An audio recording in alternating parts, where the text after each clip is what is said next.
Hi class, it's Brother Wahlquist. This week we have some wonderful things to study out of the book of Moses. We get to see the story of Enoch.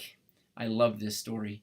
In Moses 7, Moses writes, after Zion was taken up into heaven in 2003 in his incredible talk entitled The Grandeur of God, Elder Holland says that this story takes place with Enoch talking to God the Father.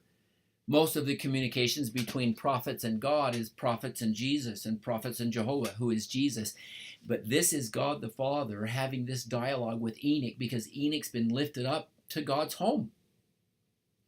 He looks back upon the earth and he sees what's coming with the flood and future destructions. And he turns and looks at God in verse 28 and he sees God. And again, Elder Holland calls this God the Father. He sees God the Father weeping. And Enoch asked the incredible question, verse 28, how is it that the heavens can weep? Enoch said, how is it that thou canst weep, seeing that thou art holy? I pondered a lot that scene with Enoch in heaven, standing next to the Father, looking back at the earth, and Heavenly Father begins to weep.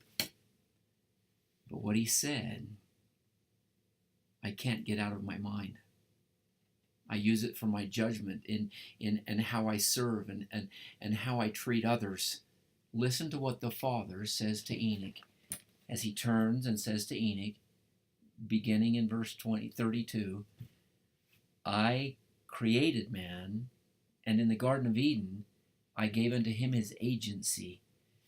I gave man agency, and I only wanted two things.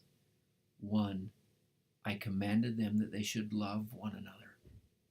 Two, choose me.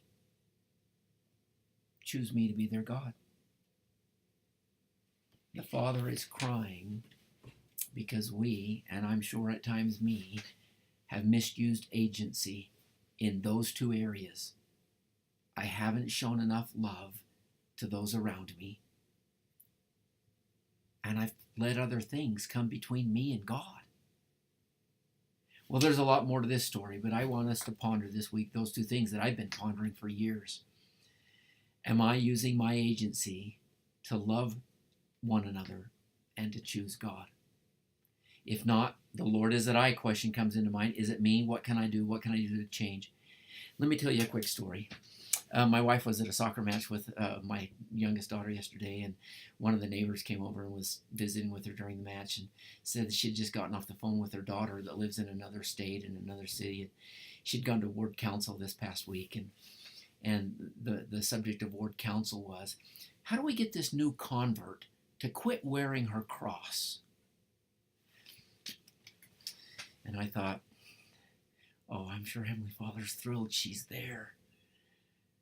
I'm sure Heavenly Father's thrilled that she's coming, and just be patient, give her time. She'll recognize that the cross isn't a symbol of our church, and we worship a living Lord, but to make it a point of discussion,